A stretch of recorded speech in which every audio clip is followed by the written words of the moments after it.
Orang-orang Jepang tidak tinggal diam. Sesuatu yang aneh terjadi sejak Perdana Menteri baru Takaichi menjabat. Saya tidak menyadari Islamisasi Jepang terjadi dalam skala sebesar ini. Saya melihat banyak orang Jepang memposting banyak video tentang Muslim yang berperilaku buruk di Barat sebagai peringatan bahwa inilah masa depan Jepang. Dan jelas, orang Jepang sangat berbudaya. Mereka mencintai identitas mereka, mereka mencintai sejarah mereka, mereka mencintai tradisi mereka. Ya, memang tidak sempurna, angka kelahiran mereka menurun. Itulah sebabnya para politisi mereka menemukan solusi sementara, seperti ayo kita impor saja. Dan saya tidak tahu kenapa harus mengimpor Islam. Kenapa? Masih banyak budaya lain. Maksud saya, kamu tahu, ada orang Jepang, ada orang Thailand, ada orang Filipina. Mungkin lakukan itu saja. Kenapa harus membawa orang-orang dari Asia Selatan? Kenapa harus membawa orang Turki, Kurdi, atau Afrika? Jadi orang Jepang, para aktivis Jepang banyak menggunakan konten saya. Saya sudah melihat itu. Mereka mencoba memperingatkan masyarakat dan para politisi mereka. Saya melihat sebuah video di mana seorang politisi, menteri imigrasi mereka atau apalah, dia mengatakan bahwa dia menggunakan Jerman sebagai contoh keberhasilan multikulturalisme. Dan dia mengatakan, lihat, angka-angka di Jerman menurun dan mereka mendatangkan banyak orang dari budaya yang tidak cocok. Saya rasa mereka tidak menggunakan kata itu. Tapi mereka mengatakan bahwa oke, Anda tidak harus homogen secara budaya.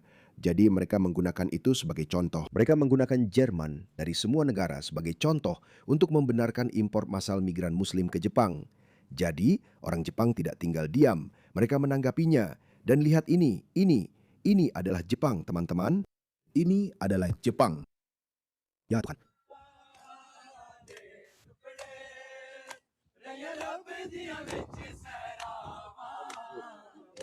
Bahkan umat Muslim pun tidak senang.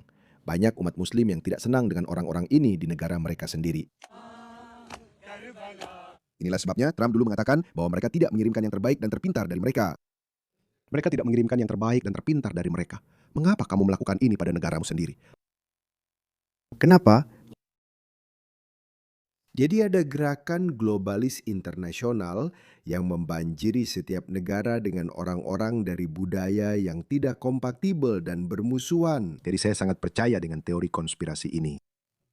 Ada konspirasi yang terorganisir. Dulu saya berpikiran terbuka. Saya dulu berpikir mungkin ini hanya kebutuhan saat ini. Mereka butuh solusi karena angka kelahiran menurun. Sekarang lebih dari itu. Lihat saja ini, kemanapun mereka pergi. Wah, lihat garis-garis berhijab itu. Ini Jepang. Hanya karena angka kelahiranmu menurun, bukan berarti kamu menyerahkan negaramu kepada orang lain.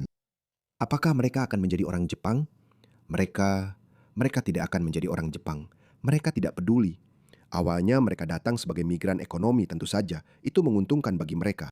Datang sebagai migran ekonomi, memanfaatkan ekonomi Jepang yang makmur, dan dalam prosesnya mengislamkan negara itu.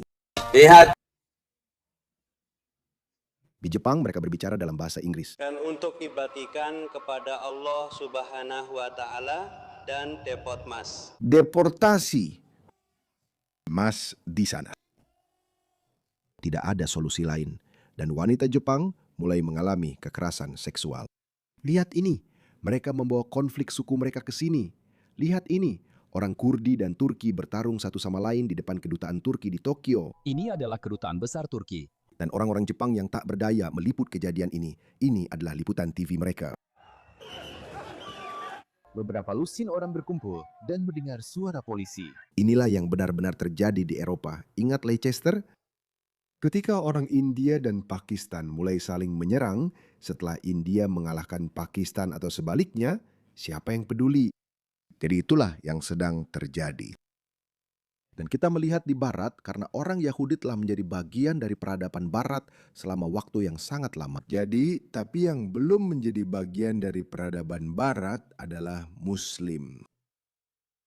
Jadi sekarang karena kita telah mendatangkan banyak Muslim, mereka menyerang komunitas Yahudi kita. Beberapa orang dan suara polisi. Lihatlah, Chotokoyo, mereka saling bertengkar.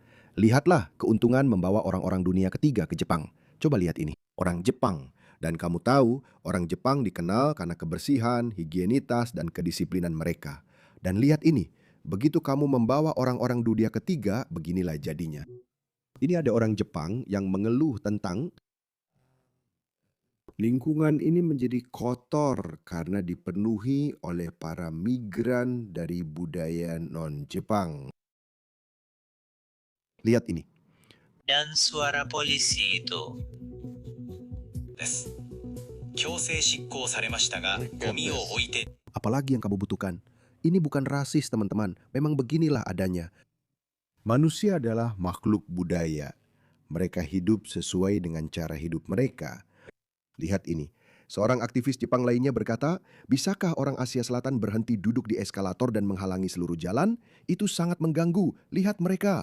Semua orang Asia Selatan. Lihat mereka. Apa ini? Apa ini? Omong kosong yang sama. Lihat ini. Kota meminta penarikan permohonan untuk menggunakan taman untuk festival kurban. Jadi kamu tahu Idul Adha akan segera datang di mana umat muslim menyembelih jutaan hewan secara brutal di jalanan, di halaman rumah. Ini mulai terjadi di Inggris. Saya pikir tahun lalu itu terjadi di Birmingham. Sekarang ini sering terjadi. Tempat itu sudah jadi neraka. Bukan hanya menjijikkan dan biadab, tapi juga beresiko bagi kesehatan. Tapi semakin banyak orang yang kamu datangkan, semakin lemah otoritasmu, dan semakin sedikit yang bisa dilakukan pihak berwenang terhadap hal itu. Jadi Masjid Goyotol meminta sebuah taman diberikan kepada mereka agar mereka bisa menyembelih hewan-hewan itu. Dan tidak ada non-muslim yang seharusnya melihatnya. Banyak anak-anak muslim. Saya yakin Anda pernah melihat video anak-anak muslim menangis karena mereka melihat kekejaman ini, di mana unta, sapi, dan kambing disembelih dengan brutal. Leher mereka digorok. Saya bahkan tidak bisa menunjukkan foto atau videonya kepada Anda, jelas, karena itu terlalu kejam. Asosiasi kami juga mengirimkan surat tertanggal 4 Maret yang meminta agar tidak diadakan ibadah bersama, dan surat itu dikirim ke kantor kota Ichikawa serta masjid lewat pos. Jangan lakukan itu. Jangan lakukan itu. Berikut adalah seorang aktivis yang memprotes pemberian izin pemakaman muslim terpisah. Pemakaman adalah tindakan invasi oleh muslim asing. Ini pidato lengkapnya. Jadi mari kita lihat ini. Mari kita dengarkan pidato ini. Jadi teman-teman lihat ini. Ini adalah orang-orang yang bangga. Saya bangga dengan orang Jepang. Mereka berjuang. Mereka membela budaya dan cara hidup mereka. Mereka tahu jumlah mereka semakin berkurang. Tingkat kesuburan mereka menurun. Tingkat kelahiran mereka menurun. Tapi itu tidak berarti mereka akan menyerahkan negara mereka yang membanggakan dan luar biasa. Ya Tuhan, saya sangat mencintai dan menghormati Jepang. Itulah yang harus kita lakukan di Barat. Tapi kita punya. Saya tidak tahu tentang kaum woke mereka. Saya belum melihat gerakan mereka di sana. Ini adalah permintaan dari kaum woke. Saya belum melihat kaum woke di sana.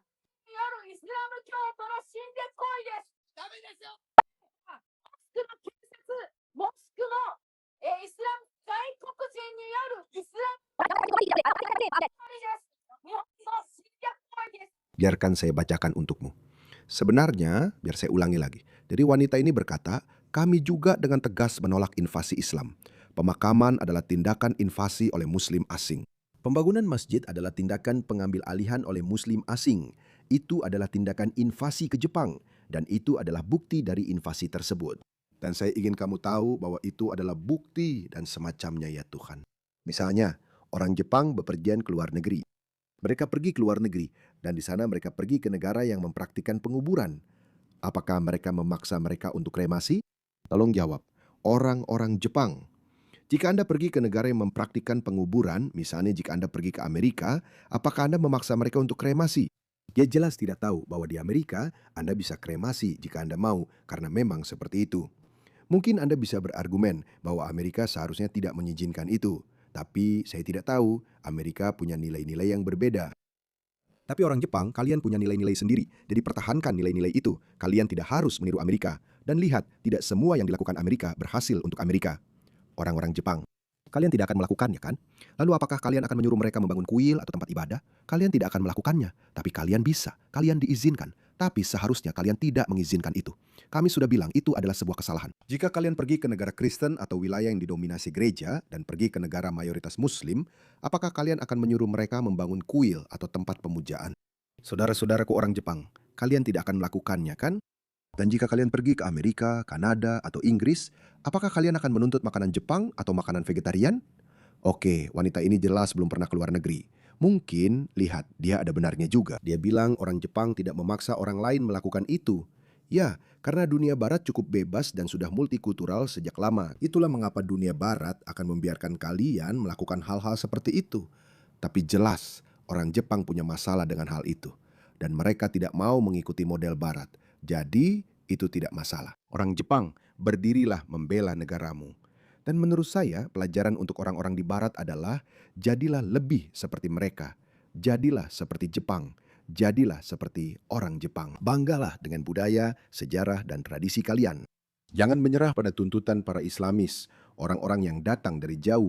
Dan sekali lagi, kalian tidak punya alasan untuk tertipu karena kalian punya Jerman, Perancis, Inggris, dan Austria, sebagian besar Eropa untuk dijadikan pelajaran. Kalian tidak bisa. Inilah yang akan terlihat di setiap kota besar di Jepang. Saya lebih memilih. Saya menonton sebuah dokumenter di mana banyak kota di Jepang sekarang kosong karena memang tidak cukup banyak orang. Jadi saya lebih memilih melihat itu daripada kota saya dipenuhi dengan hal seperti ini. Saya lebih memilih punah daripada kehilangan warisan budaya saya yang semakin berkurang. Dan kita harus menerima kenyataan ini. Kalau tidak, inilah masa depan kalian. Lihat wajah pria ini, lihat pria ini, lihat wajah pria Inggris ini. Tidak ada masalah dengan orang-orang ini, kalian tahu. Tapi begini bukanlah cara masyarakat seharusnya berfungsi. Masyarakat seharusnya memiliki budaya dominan. Dan mungkin jika memang diperlukan, kamu bisa mengimpor sejumlah orang. Tapi kamu tidak boleh membiarkan proporsi mayoritas turun di bawah 90%. Wanita ini sudah muak dengan itu. Pria itu juga muak dengan itu. Dan orang-orang ini senang kita mengambil alih. Ini akan menjadi masa depanmu. Jika kamu tidak menghentikan invasi, bukan hanya Islam menurutku. Saya sudah melihat banyak video tentang orang-orang woke dari India di Australia. Saya sebenarnya akan membuat video terpisah tentang itu. Saya harus merekamnya segera setelah ini. Saya sudah memberitahu orang-orang India bahwa mereka harus waspada. Akan ada peningkatan kebencian. Mungkin itu kata yang cukup kuat karena saya tidak ingin membenarkannya. Tapi begitulah perilaku manusia, teman-teman. Saat ini Muslim adalah kelompok yang paling menyebalkan karena perilaku mereka dalam mengambil alih istilah-istilah. Tapi sekarang saya semakin sering melihat lebih banyak orang India yang berperilaku dengan cara yang sama. Mereka datang ke negara-negara kulit putih ini. Oke, kamu datang, kamu harus ingat ini. Mereka datang ke negara-negara kulit putih ini dan kemudian mereka mencoba mempermalukan orang kulit putih karena mencuri tanah milik penduduk asli. Kalau mereka ada di Kanada, mereka bilang, kamu mencuri, itu bukan tanahmu, itu tanah milik penduduk asli. Ya, tapi kamu tidak pergi ke negara para penduduk asli. Kamu tidak datang ke Australia karena itu adalah tanah aborigin. Kamu datang ke Australia karena itu adalah negara demokrasi modern dan progresif yang didirikan oleh orang-orang keturunan Inggris. Itu alasan kamu datang ke sini. Dan sekarang kamu ingin mengatakan, pada dasarnya mereka semua bilang, pulanglah ke Inggris. Tidak, mereka tidak akan kembali ke Inggris. Kamu tahu apa yang akan mereka lakukan? Mereka punya solusi yang lebih baik untuk itu. Mereka akan mendeportasi kamu sebelum mereka pergi sendiri. Logika tolol macam apa ini? Ya, saya akan membuat video terpisah tentang itu. Berjuanglah untuk negaramu. Berjuanglah untuk nilai-nilaimu. Bela negaramu.